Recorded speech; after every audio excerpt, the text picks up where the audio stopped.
இந்த கதை தொடங்கி 1000 வருஷமாச்சு. கஜினி செங்கிஸ்கான விட மிக கொடூரமான கொள்ளையர்கள் இவங்க. 3 வருஷம் பல 100 வருஷமா யாராலும் எதிர்க்க முடியாம வளர்ந்தாங்க. கான்சாரோட காடை அவங்க தங்களுடைய கோட்டையா மாத்திக்கிட்டாங்க. கூட அரியாசனத்துக்காக பல்வேறு சூழ்ச்சிகள் நடந்துச்சு. உங்களுக்கு சொல்லிடு, நான் வந்துகிட்டு இருக்கேன். சின்ன வயசுல இருந்தே தேவரா சொன்ன கதையெல்லாம் கேட்டு வளர்ந்ததாலேயோ என்னவோ இந்த மலைய பயமுடுத்துறதுக்கு தேவரா உயிரோடதான் இருக்கானுங்கிற பெரிய கதையை எழுந்துட்டான்.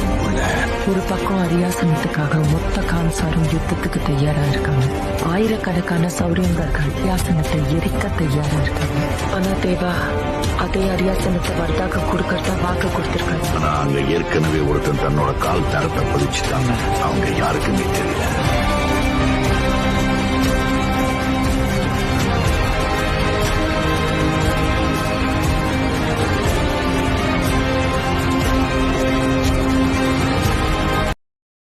Download ShareChat.